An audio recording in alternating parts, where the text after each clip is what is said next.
మోకాల నొప్పులకు ఎటువంటి సర్జరీ లేకుండా ఎపియాన్ పెయిన్ క్లినిక్ అందిస్తున్న అత్యాధునిక చికిత్స. హలో అండి, నేను డాక్టర్ మోహన్ శ్రీనివాస్ అండి. సో ఇవాళ మనం రొటీన్గా చేసే మెడికల్ వీడియోస్ కాకుండా ఇవాళ మనం మాట్లాడబోయే అంశం ఏంటంటే, నిన్న నేను కొన్ని 2 దిగ్భ్రాంతికరమైనటువంటి వార్తలు వినాల్సి వచ్చింది. ఒకటి, నాకు గురుతుల్యులు అనేటువంటి అమెరికన్ డాక్టర్ ఒక ఆయన, డాక్టర్ డెమిట్రీ అని, ఆయన న్యూ జెర్సీల్ హాస్పిటల్లో ఆయన ప్రాక్టీస్ చేస్తారు. ఒక రకమైనటువంటి గుండె యాంజియోప్లాస్టీలో గండడు లాంటి వాడు.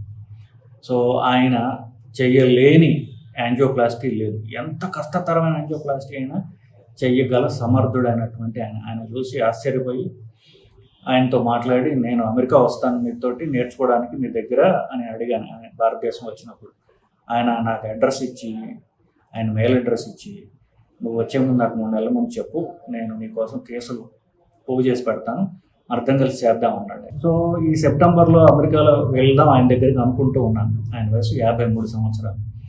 నిన్ననే నాకు అప్పుడు మెసేజ్ పెట్టారు, డాక్టర్ డెమిట్రీ గారు ఇంట్లో ఉండగా సడన్గా చనిపోయారు అని చెప్పేసి. నేను షాక్ తిన్నాను. నేను ఆయనతో మెయిల్ పెట్టుకుని నేను 3 నెలల్లో ఆయన దగ్గరికి వెళ్ళాల్సిన వాడిని. నేను చెప్పినటువంటి అతి అద్భుతమైనటువంటి యాంజియోప్లాస్టీలు చేసే కార్డియాలజిస్ట్, కానీ ఆయన జీవితాన్ని ఆయన కాపాడుకోలేకపోయారు ఒక రకంగా. రెండవది, నిన్న జరిగినటువంటి విమాన దుర్ఘటన చూడండి, విజువల్స్ చూస్తుంటే మనందరికీ చాలా షాకింగ్ అనమాట. అది బాధ కూడా కాదు, షాక్ తినేటటువంటిది. ఆ ప్లేన్లో ఉన్నటువంటి 242 మంది ప్యాసింజర్సే కాకుండా కనీసం ఒక 65 మంది స్టూడెంట్స్, పాపం అదేళ్ళు ఒక మెడికల్ కాలేజీ మెస్ మీద మధ్యాహ్నం 1:30కి అందరూ కూర్చొని భోజనం చేస్తున్నారు. భోజనం చేస్తున్న వాళ్ళు ఎంబీబీఎస్ స్టూడెంట్స్, వాళ్ళు చాలామంది హౌస్ సర్జన్స్. చచ్చిపోతున్నారు అనుకుంటారు చెప్పండి. చూసినట్లయితే సగం తిన్న ప్లేట్లు కనిపిస్తున్నాయి అక్కడ మనకు వీడియోల్లో. సో ఒక 65 మంది స్టూడెంట్స్ చనిపోయారు. అంటే కనీసం 25 మంది స్టూడెంట్స్ చనిపోయే అవకాశం ఉందని చెప్తున్నారు. ఇప్పుడు దాకా డాక్యుమెంటెడ్ అయితే 5 మంది ఎంబీఏ స్టూడెంట్స్, పాపం ఒక పోస్ట్ గ్రాడ్యుయేట్ స్టూడెంట్, ఒక సీనియర్ డాక్టర్ వైఫ్, 7 మంది కన్ఫర్మ్ డెడ్. ఇంకొక 25 మంది చనిపోయి ఉంటారని అనుకుంటున్నాను. ఎంతమంది చనిపోయారో ఆ బూడిదలు వెతుక్కోవాలి. ఎందుకంటే దాంట్లో మనుషులేంటో, ఎక్కడ బూడిదో ఎముకలో ఏమీ తెలియనటువంటి అగమ్య గోచరమైన పరిస్థితి. అంతేకాకుండా గుజరాత్ ఎక్స్ సీఎం విజయ్ రూపానీ గారు, అంతేకాకుండా 53 మంది బ్రిటిష్ నేషనల్స్, 7 మంది పోర్చుగీస్ వారు, ఇంతమంది ఒక్క ఉదుటన. దాంట్లో ఆ ప్లేన్లో 1,25,000 లీటర్ల పెట్రోల్ ఉంది. దానిలో ఒక్క చిన్న స్పార్క్ పడింది అనుకోండి, high refined petrol, high octane petrol కదా విమానంలో వేసేది, అది హ్యూజ్ ఒక పెద్ద బాంబు కింద పేలిపోయింది. సో మనుషులు కాదు కదా, బూడిద కూడా ఆ బూడిదలో మనుషుల బూడిద ఏది, ఇంకేం బూడిద ఏది కూడా తెలియనటువంటి దారుణమైన పరిస్థితి. ఇది చూసి ఒకటే అనిపించింది, దీన్ని అందరికీ అదే అనిపించి ఉండొచ్చు కూడా.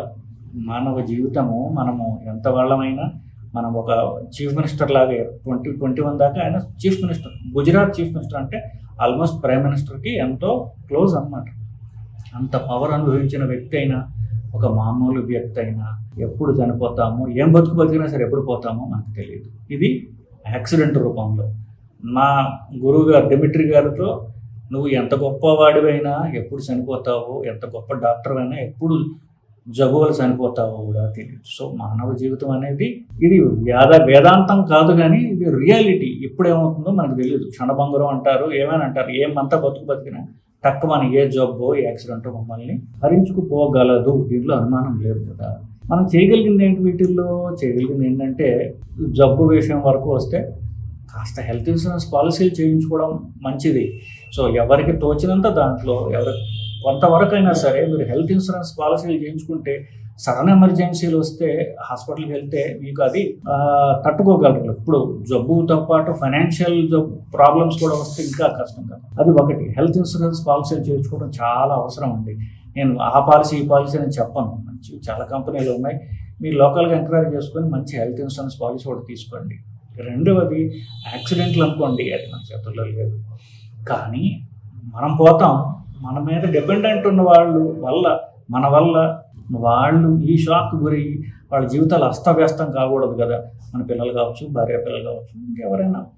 సో అందుకని ఒక లైఫ్ ఇన్సూరెన్స్ పాలసీ కూడా చేసుకోవడం అనేది ఎంతో అవసరం. ఇట్లాంటివి జరిగినా, మనం పోయినా, మన మీద ఆధారపడ్డ వాళ్ళు రోడ్డు మీద పడకుండా ఉండాలంటే. సో ఒక హెల్త్ ఇన్సూరెన్స్ పాలసీ, ఒక లైఫ్ ఇన్సూరెన్స్ పాలసీ చేయించండి.